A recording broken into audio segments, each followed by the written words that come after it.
하나님 말씀 신약 성경 야고보서 5장입니다.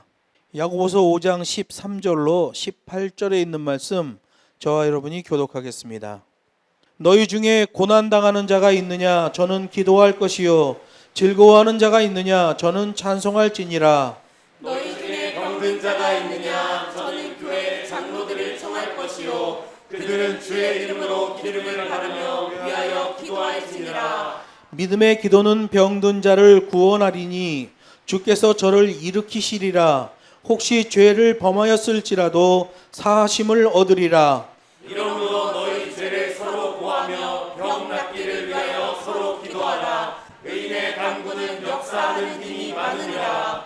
엘리야는 우리와 성정이 같은 사람이로되 저가 비 오지 않기를 간절히 기도한즉 3년 6개월 동안 땅에 비가 아니오고 다시 기도한즉 하늘에 비를 주고 땅이 열매를 내었느니라. 아멘. 본문 말씀을 가지고 역사는 기도를 통해 만들어져야 된다라는 제목으로 하나님 말씀을 증거하겠습니다. 초대교회의 교회 지도자들 중에는 예수님의 친동생이었던 야고보가 있어요. 평소에 얼마나 열심히 기도했는지 무릎을 꿇고 기도하는 것이 습관이 되어서 낙타 무릎 야고보라는 그런 별명까지 얻었어요. 기도를 너무 열심히 하다 보니까 낙타처럼 무릎이 닳고 닳아서 평평하게 됐다라는 별명이에요. 그래서 어느 머리 좋은 목사는 이 낙타 무릎 기도 많이 한 야고보 요걸 응용해 가지고 새벽 무릎이라는 책을 만들었어요. 새벽 무릎이라는 책이 나오면서 책이 아주 불티나게 팔렸습니다. 그 목사 돈 엄청나게 벌었죠. 제가 신대원에 있을 때인데 이거 초대교회 전승 낙타 무릎이라는 이 단어를 새벽 무릎이라는 거로 차용을 했는데 좋지는 않은 것 같다라는 생각이 들었어요. 저는 우리나라에서 하고 있는 새벽 기도에 대해서 별로 좋은 감정이 있지는 않습니다. 왜냐하면 우리나라 새벽 기도는 전 세계 어디에도 없는 새벽 기도예요. 열심으로 치면 좋죠. 그런데 우리나라에서 새벽 기도가 만들어진 게 우리 장로교 초대 목사 길선주 목사에 의해서 만들어졌습니다. 길선주 목사는 기독교로 개종하기 전에 남묘호랭개교 한국 교주였어요. 창가학회 전직 대통령이었던 윤석열, 강릉에 있는 그 본가가 전부 남묘호랭개교 일본 우상을 섬기는 집입니다. 그 남묘호랭개교 창가학회 그 수장으로 있던 게 길선주예요.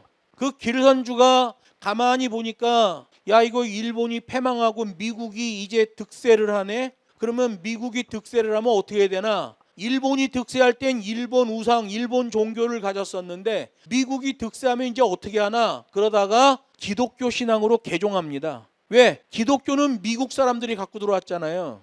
양키 종교란 말이에요. 그렇게 인식을 한 거예요, 길선주가.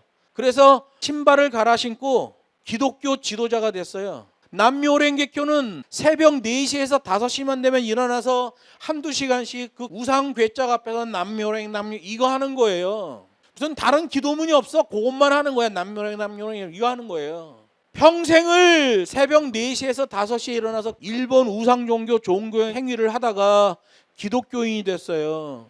그때도 눈이 떠지는 거야. 기독교가 됐으니까 기독교식으로 기도를 하는 거예요. 자기가 그렇게 하니까 성도들도 다 교회 그렇게 나오라는 거예요. 새벽에. 이렇게 해서 만들어졌어요. 초창기에 그렇게 만들어진 게 한국의 새벽 기도예요. 그래서 미국이나 유럽 교회에서 한국 교회를 보면 좋게 생각하면 굉장히 열심히 해요. 그런데 이걸 안을 파헤쳐 들어가서 보면 그게 태동한 게 좋지 않은 의도에서 태동된 거예요. 오늘 오전에도 말씀드렸잖아요. 바리새주의, 이교도, 헬레니즘주의에 대항하여 유대교의 순수성을 보존하자라는 것으로 시작됐죠. 거기까지는 좋았어요. 나중에 완전히 문제가 생기죠. 여러분 우리나라 이 새벽기도 때문에 목사들이 간암이 많이 걸립니다. 새벽에 일어나서 새벽기도해요. 6시에서 6시 반이면 끝나요. 9시에 교회 출근해야 돼. 너무 피곤한 거야. 목사들은 밤늦게까지도 일이 있잖아요. 그래서 새벽기도 끝나고 또 잠이 들어. 한두 시간. 간이 버텨내지를 못하는 거예요. 그래서 목사들이 간 질환이 그렇게 많아요. 좋게 생각하면 새벽기도 좋은 거예요. 그런데 그게 왜 생겼는지, 또 그것의 유익과 불이익이 뭔지를 잘 살펴봐야 돼요. 지금 한국 교회 목사들은 이 새벽기도가 족쇄가 되어 있습니다. 족쇄. 보통 큰 문제가 아니죠. 낙타 무릎을 새벽 무릎으로 싹 바꿔가지고 책 낸 목사, 제가 신학교 다닐 때 걱정을 했어요. 이거 큰 문제다. 책은 팔아먹는데 이 원래 기도에 대한 것을 형식화시켜서 새벽에 나오면 의인인 것처럼 그렇게 표현하는 새벽 무릎이라는 책, 큰 문제가 있다. 그 책을 낸 사람이 누구예요? 삼일교회 전병욱 목사예요. 그런데 새벽 무릎인 줄 알았는데 그 책을 내고 나서 딱 5년 지났는데 새벽 무릎이 자매 무릎이 됐어요. 자매 무릎이 돼가지고 자매들하고 사고가 터져버렸어요. 하나님의 것은 하나님의 것으로 그것으로 보존해야 돼요. 하나님의 것을 인간의 욕심으로 응용하고 악용하면 반드시 그 다음에 문제가 터지게 돼 있어요. 한국 교회가 흔들릴 정도의 문제가 터졌어요. 뭐 때문에? 새벽 무릎이라는 그 책 하나 때문에 삐끗하더니 그냥 끝장나 버렸어요. 자세 잡아야 돼요. 낙타 무릎 야고보. 야고보 교회 지도자는 예수님의 친동생이에요. 낙타 무릎 야고보. 기도를 그렇게 강조한 거예요. 여러분, 기도로 역사를 만들려면 고난과 기도를 한 세트화 시켜야 돼요. 야고보가 말하잖아요. 13절에서 고난과 기도를 연결시켜 설명하고 있어요. 고난 중에 인내하면서 하나님의 소망을 가지고 기도하라, 이렇게 권면하잖아요. 여기서 기도할 것이요 라는 프로슈캐스토라는 말은요, 현재 능동태예요. 현재 능동태 문법은 계속 기도하라, 이런 말이에요. 이 계속 기도하라는 말은 고난에 대하여 그리스도인들의 삶의 방식이 이렇게 나와야 된다는 거예요. 고난이 오면 기독교인들의 삶의 방식, 그 자세는 계속 기도하는 것으로 드러나야 된다라는 거예요. 그래서 어려움을 당한 사람은 주변 사람들에게 기도 제목을 나누고 생각나실 때 기도해 주십시오 해서 기도 제목을 막 돌려야 돼요. 즐거운 자는 찬송할지라라고 말하는데요. 원문을 보니까 푸살레토라고 되어 있어요. 푸살레토는 거문고 악기, 현악 악기 줄을 튕기는 걸 말하는 거예요. 구약시대의 시편에서 수금의 5번째 줄을 튕긴 노래 이렇게 돼 있잖아요. 구약시대에 악기의 줄을 튕긴다라는 말은 하나님을 찬송한다라고 하는 구약 시적 표현이죠. 고난당하면 기도해라.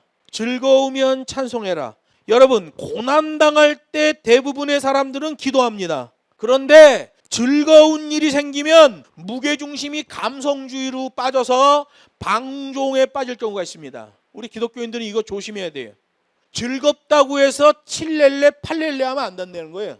즐거울 때도 하나님께 싱글 포커스 초점을 맞춰야 된다는 거예요. 여러분, 기도로 역사를 만들려면 일단 고난과 기도를 세트화 시켜야 돼요.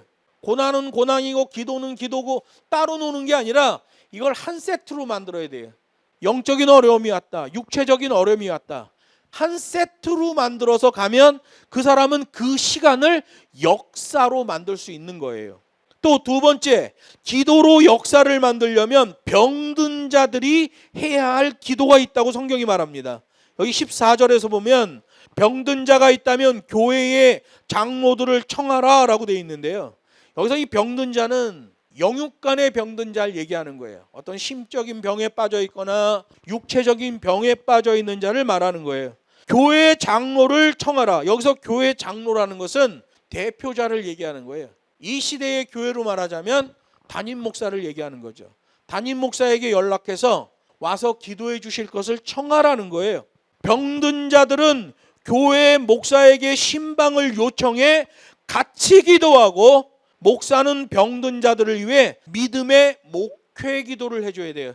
목회자가 보고 있는 그 성도에 대한 생각이 있잖아요. 목회자는 성도 한 사람을 다 살피고 있거든요. 그 사람을 위해서 뭘 기도해야 될 것을 알고 있단 말이에요. 목회 기도를 해주는 거예요. 병든 자는 목사님을 불러서 함께 기도하는 거고요. 목사는 거기에 가서 믿음의 목회 기도를 해주는 거예요. 그러면 그 신방은 성공이죠. 근데 우리 한국 교회는 이걸 못되게 만들었습니다. 신방 예배라고 말합니다. 아주 못돼 먹었죠. 하나님 말씀을 변질시켰어요. 신방 신방 예배라는 예전은 없어요. 여러분, 예배는 예전이에요. 우리 기독교 예전에는 신방 예배라는 게 없어요. 본문이 말합니다. 와서 기도해달라고 청할 것이요, 함께 기도하고 목사는 목회 기도를 해줘라. 그 교회 대표자로서 그 성도를 평소에 살핀 것, 이런 것을 위해서 기도해 주라는 거예요. 우리나라는 이 신방을 오염시켜서 이 신방을 돈을 받는 루트로 사용합니다. 특히 봄 대신방, 가을 대신방, 이 목사가 신방하고 나면 몇백만 원, 몇천만 원씩 생기는 거예요. 집집마다 봉투에다 돈 넣어서 밀어 넣어주잖아요.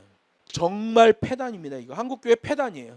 한국교회 아주 안 좋은 게 새벽 예배 그리고 신방입니다. 저는 여러분 집 신방 안 하잖아요. 여러분이 아파서 부르면 갑니다. 그건 성경적으로 맞는 거예요. 그런데 차 샀다고 와서 안전운전하게 하려고 차를 위해서 기도해달라고 저는 안 갑니다. 그러면 그런 건 성경적으로 가면 안 돼요. 뭐 결혼식 앞두고 축복해달라고 와서 신방해달라, 절대로 안 갑니다. 신방은 그렇게 하는 게 아니에요. 그건 처세술을 갖고 목회하는 목사들이 만들어낸 방법이죠. 그건 성경에서 말하는 게 아니에요. 성경에서는 병든 자가 있느냐, 대표 목회자를 부를 것이요, 대표 목회자가 왔을 때 함께 기도하라고 돼 있어. 함께. 목사만 그 사람을 위해서 기도해 주는 게 아니라 그 사람도 함께 기도하라는 거예요. 그리고 마지막으로 목회자가 그 성도를 평소에 관찰했던 걸 기준으로 목회 기도를 해줘라 라고 돼 있어요. 신방 예배 아니에요. 우리 한국교회는 그런 부분에서 굉장히 변질돼 있어요. 실제로 그 변질된 증거가 뭐예요? 신방 때 돈을 내미는 거예요. 거기다 안수해주면 돈을 더 주죠. 아주 못돼 먹은 겁니다. 성경이 말해요. 그렇게 목회자를 불렀으면 그들은 주의 이름으로 기름을 바르며 위하여 기도할지라. 그 환자를 위하여 기도하라는 거예요. 여기서 기름을 바른다라는 것은 원문을 보니까 기름으로 문지른다는 얘기예요. 문지른다. 감람류를 가져가서 그 환부에 놓고 문질러 주라는 거예요. 치료를 하는 거예요. 치료. 고대 시대에는 감람류를 사용하여 기본적인 의료 행위를 했던 거예요. 목사도 그렇게 기본적인 의료 행위를 해도 된다고 하나님이 말씀하시는 거죠. 그리고 함께 서로 믿음의 기도를 하라라고 얘기해요. 여기 15절에 보면 기도라는 단어 앞에 수식어가 하나 있죠. 믿음의라는 수식어예요. 이 수식어를 강조하는 구문으로 되어 있는 게 15절이에요. 기름을 바름으로써 널리 행해졌던 기본적 의술 행위를 할 뿐만 아니라, 그런데 여러분 교회 목사가 감람류를 사가지고 그 집에 가야 되잖아요. 환자한테서 연락이 왔어. 목사님, 저희 집에 와서 병든 저를 위하여 기도해 주십시오. 그러면 목사는 나가서 감람류를 큰 돈 주고 사야 돼요. 그리고 그 감람류를 가져가서 환자의 환부에다 기름을 떨어뜨리고 문질러서 비벼주는 거예요. 이거 의료행위예요. 베품과 섬김을 보여주는 거죠. 믿는 자로서 죄된 인생을 불쌍히 여기시는 하나님께 치료를 간구하는 기도를 드리라는 거예요. 병든 그리스도인들에게 세상적인 의술도 중요하고 믿음의 기도도 중요하다. 야고보 사도가 말하는 거예요. 너무너무 기도를 많이 해서 무릎이 낙타 무릎처럼 된 기도의 거장 야고보가 병든 자를 신방할 때에 이렇게 하라. 세상적인 의료 행위도 하고 가서 그를 위해서 기도하라는 거예요. 근데 그 기도에 뭐가 들어가요? 죄된 인생을 불쌍히 여기시는 하나님, 그분께 기도하라는 거예요. 죄사함의 권세가 튈 것이다 라고 말씀하시는 거죠. 여러분, 목사가 가서 신방하고 기도하는데 거기서 죄사함의 권세가 튀는 이런 하나님의 말씀을 알고 있는 목사, 살아계신 하나님을 시시각각 분초마다 느끼고 있는 목사는 그 집을 신방해서 성도가 주는 돈 봉투를 챙길 수가 없죠. 살아있는 하나님을 인식하고 있기 때문에 돈 봉투를 챙길 수가 없습니다. 그런데 만약에 어느 목사가 돈 봉투를 자기 호주머니에 넣더라, 그 목사 아닙니다. 본문 말씀으로 보면 그 사람은 목사가 이미 아니에요. 종교인이기 때문에 종교적 색채는 보이지만 실제로 하나님이 보실 때는 목사가 아니다. 믿음의 기도는 죄로 인한 질병에 대하여도 죄사함의 권세가 튀는 탁월한 효능이 나와진다고 오늘 말씀하고 있는 거예요. 고난 가운데 있는 자는 기도할 것이요, 병든 자는 교회의 목사에게 신방을 요청해 함께 믿음의 기도를 할 것이요, 나아가 믿는 자들은 서로의 상황을 쉐어링하고 서로 나누고 병 낫기를 위해 서로 함께 기도하라. 16절에 나오는 얘기예요. 믿음 안에서의 쉐어링, 믿음 안에서의 서로 나눔. 나 요즘 어려운 일이 이런 게 있는데 이것을 위해서 기도해 주십시오. 내가 요즘 이것 때문에 기도하고 있는데 혹시 생각나시면 이거 같이 기도해 주십시오. 이런 나눔을 하잖아요, 성도들끼리. 그런 쉐어링이 중요하다는 거예요. 대신 그 쉐어링은 반드시 자발적이어야 한다는 거예요. 그렇게 기도를 부탁하는 자가 자기 스스로 내가 이 기도를 부탁해야 된다는 생각이 들어서 다른 사람에게 부탁하는 것, 나의 어려움을 얘기하는 것, 나의 죄 지은 것을 얘기하는 것은 성경적입니다. 그러나 그 죄 지은 것을 인위적으로 말하게 하거나 강압적으로 말하게 하는 것은 범죄입니다. 성경이 그렇게 말씀하고 있는 거예요. 과거 자기가 지은 죄를 인위적으로 사람에게 말하게끔 하는 것, 그건 범죄행위입니다. 그 우리들 교회라는 어떤 여자 목사님이 하는 교회가 있죠. 거기가 부부 사역한다 그러면서 부부가 서로 처녀총각 때 지었던 죄를 다 토설하고 서로 용서해주고 이런 프로그램을 잡아 돌렸어요. 처음엔 잘 됐습니다. 저 심각하게 고민했어요. 제가 신대원 다닐 때 그 일이에요. 김양재 목사. 그 목사 때문에 이혼한 가정이 600가정이 넘습니다. 과거의 일을 자발적으로 말하는 것은 성경적이에요. 그러나 인위적이나 강압적으로 말하게 하면 범죄입니다. 그것을 말하게 한 자가 범죄예요. 천주교에서는 이것을 사제에게 말하는 고해성사로 이용해 먹습니다. 우리 기독교는 그렇게 하지 않아요. 그런데 우리들 교회 김양재 목사는 그 짓을 하죠. 그리고 나서 이상한 쪽으로 그 여자가 흘렀어요. 그 여자가 그렇게 교회를 개척한 건 이동원 목사의 백으로 한 겁니다. 서울대학교에서 미술학을 전공한 그 여자, 이동원 목사랑 관계가 있어요. 이게 보통 큰 문제가 아닙니다. 교회는 그런 데가 아니거든요.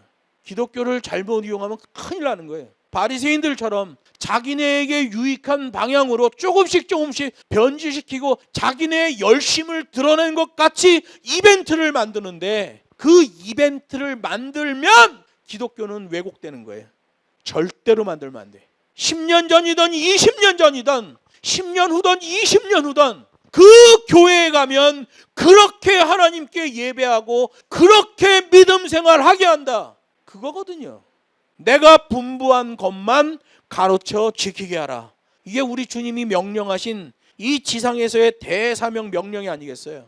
이벤트로 변질시키는 것은 모두 다 문제예요. 여기 16절이 아주 중요한 게 뭐냐면 의인의 강구는 역사하는 힘이 많으니라 이렇게 말씀하시는데요. 은사주의 신비주의 교회는 그렇기 때문에 우리가 합심하여 기도합시다 이렇게 생각합니다. 이건 그 얘기를 하는 게 아니에요. 의인의 간구는 역사하는 힘이 많다랄 때 이 역사한다는 에네르구메네라는 동사가 중간태예요. 이게 중간태라는 게 얼마나 중요한지 몰라요. 신학적으로 믿음의 기도 그 자체가 역사하는 주체다라는 말이에요. 이걸 우리 교회식으로 얘기하면 수동적 능동태라는 거예요. 내가 입을 벌려 기도하는데 기도의 근거는 하나님의 말씀에 의해 기도하는 거예요.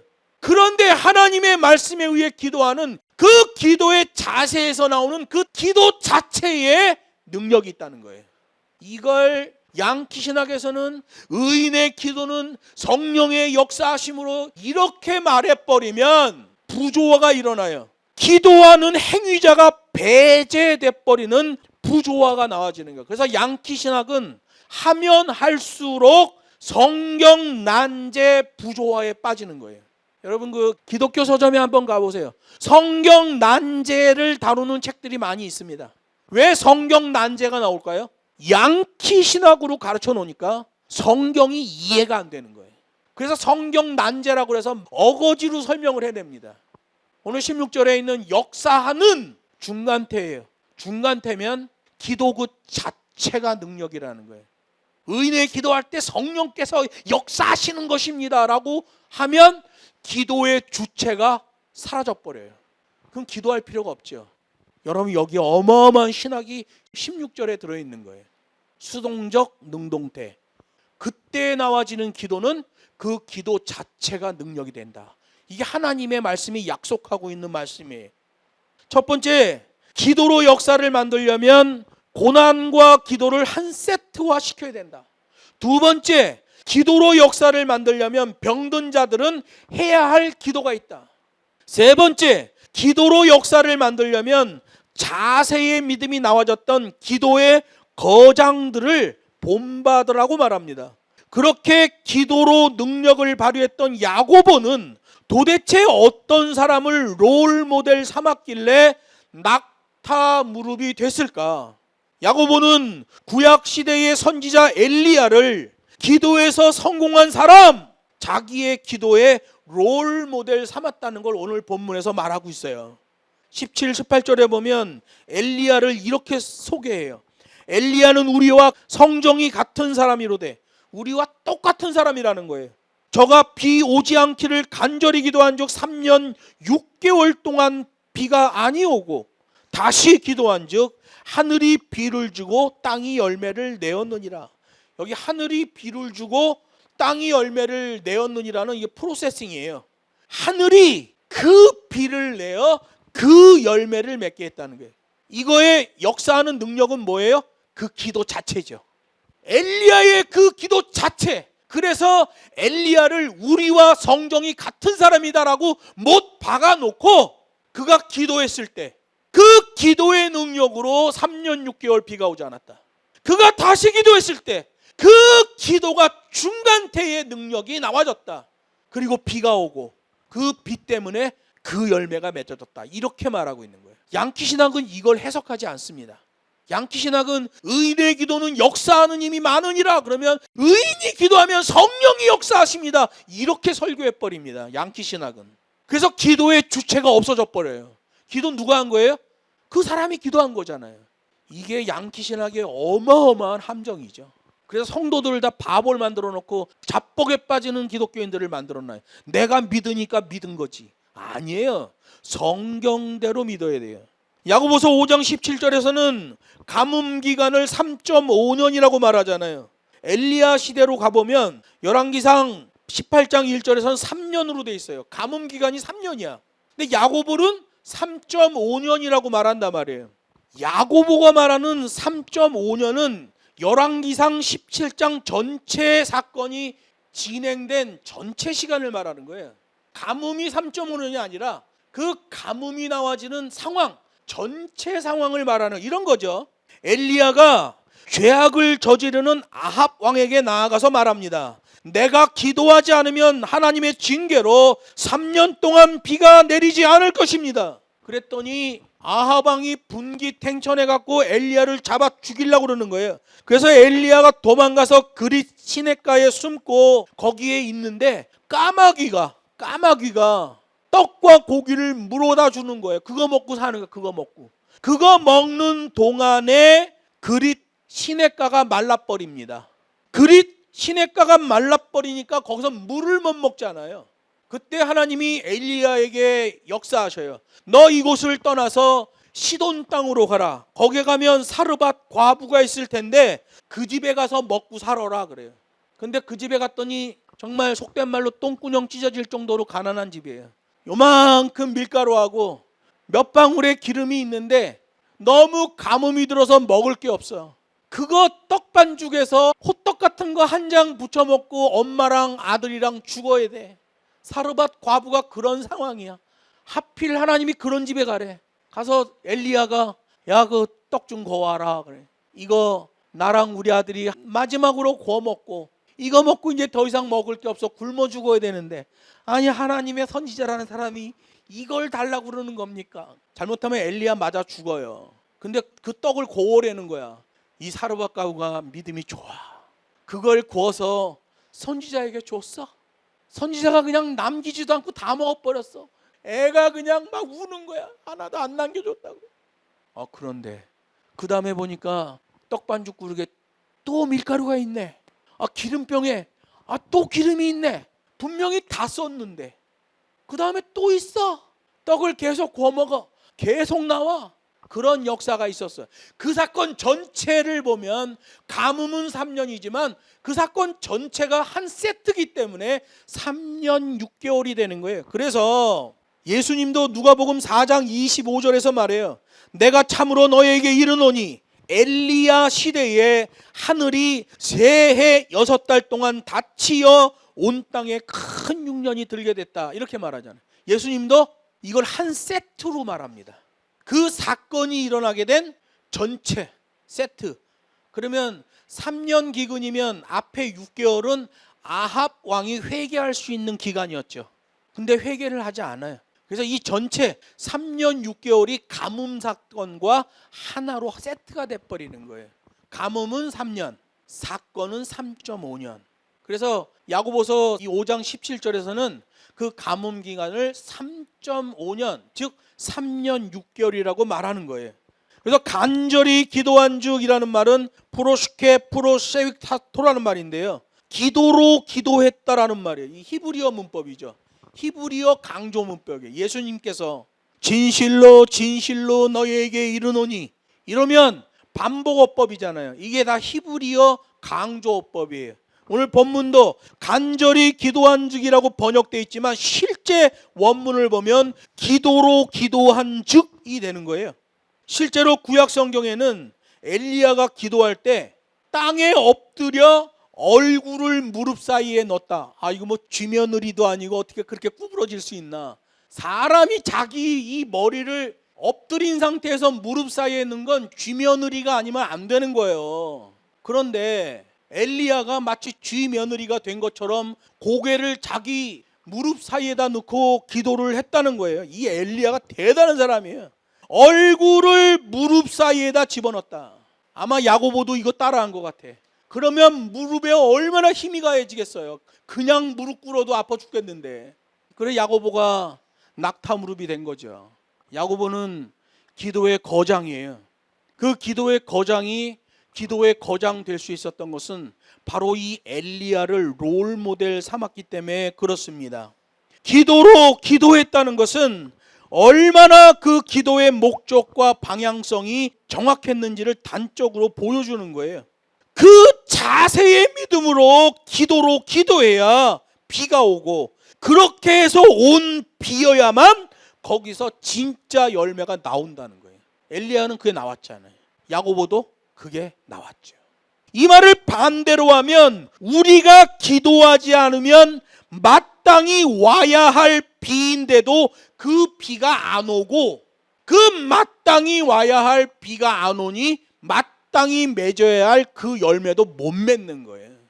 이 시대에 왜곡되고 굴절된 기독교, 복음적 열매를 맺을 수가 없어요. 불가능합니다. 법과 식대로 하지 않으면 구원이 일어날 수가 없습니다. 하나님의 계명이 그렇게 약속하고 있기 때문에 그래요. 말씀을 맺습니다. 그런 야고보가 야고보 5장에서 힘주어 말하는 거예요. 의로운 사람의 기도는 능력이 있고 효과가 있다. 낙타 무릎 야고보가 끈질기게 실천했던 기도, 기도의 거장 야고보가 구약시대의 기도의 거장 엘리야를 지목하고 히브리식 강조 구문을 써가며 말한 기도로 기도하라 라는 권면, 이 시대를 살아가는 우리들, 동일한 하나님을 믿는 우리 그리스도인들, 우리들에게도 종말적 차원에서 그런 기도가 필요한 거예요. 하나님 말씀을 더 가까이 하고 믿음으로 기도하여 삶의 열매를 맺는 저와 여러분 되기를 주 예수의 이름으로 축복합니다.